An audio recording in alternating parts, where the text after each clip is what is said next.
नमस्कार दोस्तों, आज का जो हमारा विषय है वो है, अगर ये बात आपके साथ भी हो रही है तो आप बहुत ही भाग्यवान हैं। तो आप के साथ क्या हो और क्या ना हो, किस बातों से आपको ये पता लगेगा कि आप भाग्यवान हैं। तो दोस्तों, आप सभी का हम स्वागत करते हैं अपने चैनल में आत्मा से परमात्मा का सफ़र।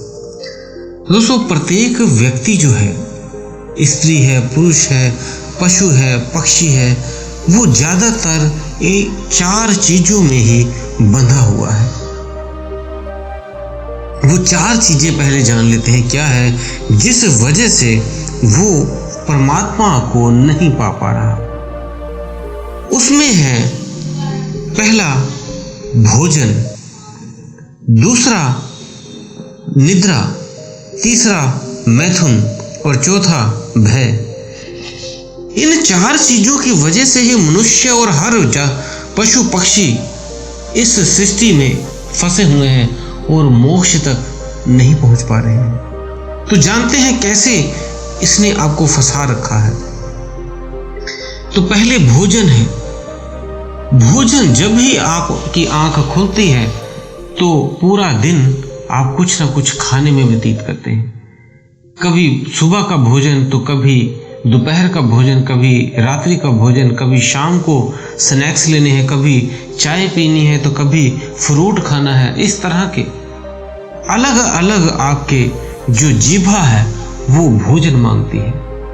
अब भोजन जो है वो जो भी मिल जाए आपको, रूखा सूखा मिल जाए तब भी ठीक है, लेकिन व्यक्ति चाह करता है अच्छा भोजन खाने की। जब भी सड़क पे उतरता है तो अलग अलग रेड़ियां ठेलों को देखकर सोचता है कभी ये खा लूं तो कभी वो खा लूं, कभी जलेबी खा लूं, कभी रसगुल्ले खा लूं, कभी छोले भटूरे खा लूं, तो कभी फ्रूट खा लूं। इस तरह के अलग अलग कई चाइनीज फूड वालों ने रेड़ियां सजा के रखी हैं, कोई जूस बार की दुकानें हैं। तो जैसे ही आंखें देखती हैं तुरंत खाने को ये चीज करती है। लेकिन आप ये जान लें, आपने पूरे जीवन में बहुत कुछ खाया, अभी भी ये आपकी जीभा तृप्त नहीं हुई और अलग अलग चीजें खाने के लिए आप सही गलत कार्य करते रहते हैं। तो भोजन जो मिले, सात्विक भोजन मिले, थोड़ा मिले, कम मिले, रूखा सूखा मिले, जैसा हो उसमें आप सम रहो। जो मिल गया उसी में तृप्त हो जाओ। क्योंकि दूसरों का भोजन, अगर आप छोटे घर में रहते हैं और आप जब 5 स्टार 3 स्टार होटल के वहां पे देखते हैं कुछ बहुत अच्छे पकवान बन रहे हैं, उनको देखते हो, वो आपको मिलने तो है नहीं। आपको जितना आपका समर्थ है उस हिसाब से आपको भोजन मिल जाएगा। तो दूसरे की थाली में देखना बंद कर दो कि वो क्या खा रहा है, वो उसके घर क्या है। लोग इसी में एक दूसरे को ही देखकर जलते रहते हैं। तो जो मिल गया रूखा सूखा परमात्मा ने दे दिया, उसमें ही अपना आनंद मनाएं।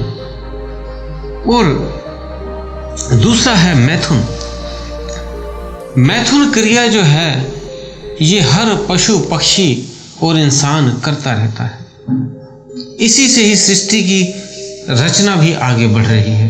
आगे आपके ही जो वंशज हैं वो आगे के आगे जो वंश आपका चलता है।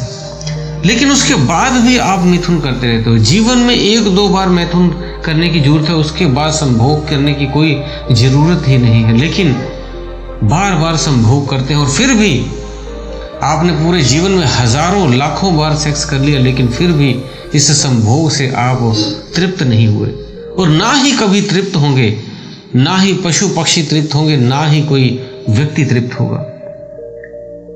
इसी में वो हमेशा लगा रहता है और इसकी वजह से कुछ गलत कार्य भी कर लेते हैं।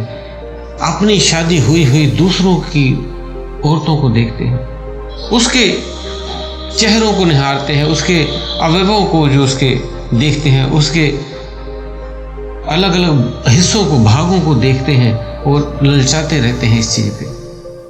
जबकि वो पता है वो स्त्री किसी और की है या किसी अपनी शादी हुई है, एक स्त्री मिली है, लेकिन फिर भी दूसरी जगह मैथुन के लिए व्यक्ति इधर उधर देखता रहता है। तो ये मैथुन क्रिया, जबकि वो आपको पता है आपकी एक से शादी होगी, बाकी सारी पूरे ब्रह्मांड की आपकी बहनें बन गई, माता बन गई, आपकी पुत्रियां बन गई, ये मानो, बस एक से ही संतुष्ट हो, या वो भी शादी नहीं हुई तो मत करो और अच्छा है, नहीं तो इसमें भी फंस के पूरा व्यक्ति पूरा जीवन अपना खाने पीने, उनकी सेवा, उनको पढ़ाना लिखाना, उसी में ही लगा रहता है, कि गधे की तरह चक्कर लगाता रहता है पूरी लाइफ में।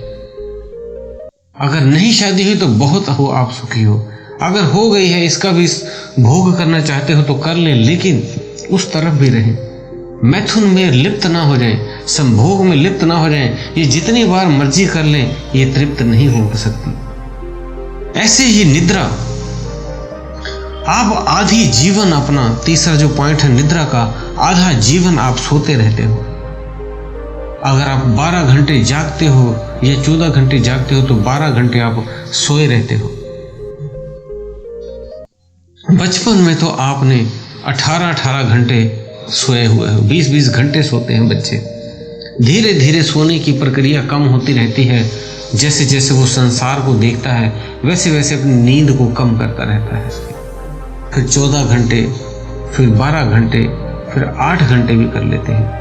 तो ऐसे आधा जीवन सोने में व्यतीत कर देते हैं। जब आप ध्यान भजन करने जाते हैं तो आपको नींद आती है, तो बाकी सारा दिन आप काम करते हो, बच्चों को, वाइफ को देखते हो, माता पिता को देखते हो, मोबाइल को भी काफ़ी देर देखते हो, सोने जाते हो तब भी 1-2 घंटे मोबाइल चलाते हो। लेकिन जब ध्यान की बारी आती है तो निद्रा आ जाती है, नींद आने लगती है और उसमें डूब जाते हो, सो जाते हो। लेकिन ध्यान का भी समय निकाले। ऐसे ही भय है, भय हमेशा आपको बना रहता है, ये ना हो जाए, वो ना हो जाए, इस तरह से डर बना रहता है। मृत्यु का भी एक डर रहता है, हर कार्य में डर रहता है, कहीं गलत ना हो जाए, कहीं गलत ना हो जाए। तो ये चारों चीज़ों ने ही आपको पूरा जीवन घेर के रखा हुआ होता है। जबकि इसमें क्या करता है व्यक्ति, आनंद लेता है, नींद अच्छी लेकर भी आनंद लेता है, संभोग करके भी आनंद लेता है, अच्छे अच्छे भोजन खा के भी आनंद लेता है। लेकिन आनंद का स्रोत ये जो आप लेते हो ये छोटा है, झूठा है। सच्चा आनंद और सच्चा खुशी जो मिलनी है वो नाम रस में मिलेगी। इस भोगों को त्याग कर, इनमें लिप्त ना होकर, मीन्स जितना आपको चाहिए उतना मिल गया बहुत है, ज़्यादा की आशा ना करें। सिर्फ उस नाम रस को, उस भगवान को, उस ईश्वर के रस को प्राप्त करो। उसमें जो आनंद है वही परमानंद है, क्योंकि आपकी आत्मा आनंद से भरी है, इसीलिए वो हर चीज़ में आनंद ढूंढने की कोशिश करती है। लेकिन इसका आनंद एक ही जगह मिलेगा, वो है परमानंद, मीन्स परमात्मा के नाम का रस जब उसको मिलेगा तब वो तृप्त होगी। इन बाहरी चीज़ों से ना तो ये उसका शरीर था और ना ये शरीर रहेगा। कुछ समय के लिए ये एक कपड़े की भांति उसे मिला है और एक दिन ये नष्ट हो जाएगा।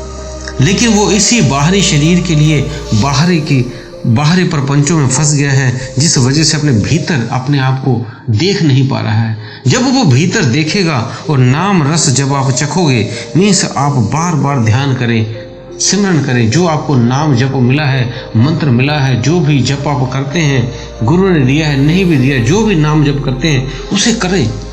वो करते करते ही एक आपको अद्भुत शक्ति में परिवर्तित हो जाएगा वो। और जब ये नाम की संपत्ति आप इकट्ठी कर लेते हैं तब आप भाग्यवान बन जाते हैं। ये दुनियावी चीज़ों से कोई भाग्यवान नहीं बनता जब उसकी संपत्ति को इकट्ठी करते हो जिसके लिए आप आए हो, मीन्स मोक्ष के लिए। एक व्यक्ति लंगड़ा जा रहा था और वो लंगड़ाते लंगड़ाते कुछ सामान हाथ में लिए थे और बहुत मुश्किल से जा पा रहा था क्योंकि वो सामान भारी था। तो आपस में जो बातें कर रहे थे देवता लोग, वो ये व्यक्ति लंगड़ा है ईश्वर है परमात्मा, इसकी कोई मदद ही कर दो। तो उसने कहा कि ये जो व्यक्ति जा रहा है ये कई बार राजा बन चुका है, इंद्र बन चुका है, और कई बार इसे साम्राज्य मिले और वापस फिर ये धरती पे है और लंगड़ा के आज चल रहा है। तो हर व्यक्ति का कई जन्म हुए हैं, कई बार वो राजा बना, कई बार वो फकीर बना, कई बार वो मंत्री बना, कई बार वो देवलोकों में रहा, लेकिन इन लोकों में आप रहकर उस मोक्ष को प्राप्त नहीं कर पाओगे। आपको इन लोकों को पार करना होगा। स्वर्ग और नरक लोक में जाना ये इससे भी पार की बात है। मोक्ष को पाना, इन लोकांतरों की आप वो ना करें कि सिद्ध लोक में जाना है, स्वर्ग लोक में जाना है। जब व्यक्ति मर जाता है तो उसे बोलते हैं ये स्वर्ग चला गया। स्वर्ग की इच्छा मत करें। वहां भी जब आपकी एक आयु होती है, पुण्य कर्मों की खत्म होती है, तो वापस आपको नीचे के लोकों में भेज दिया जाता है। इसलिए स्वर्ग लोक में नहीं जाना, मोक्ष को पाना है, ताकि इस जीवन मरण के चक्र से ही अपने बाहर निकलना है। तो दोस्तों, उम्मीद है दी हुई जानकारी से आप संतुष्ट होंगे। फिर भी कोई प्रश्न हो तो आप हमें कमेंट बॉक्स में लिख सकते हैं। वीडियो को ज़्यादा से ज़्यादा शेयर किया करें और लाइक कर दें, ताकि जो भी व्यक्ति अध्यात्म में आगे बढ़ना चाहता है वो इन वीडियो के माध्यम से धीरे धीरे बढ़ना शुरू हो जाए। तो दोस्तों, इसी के साथ हम विदा लेते हैं। धन्यवाद।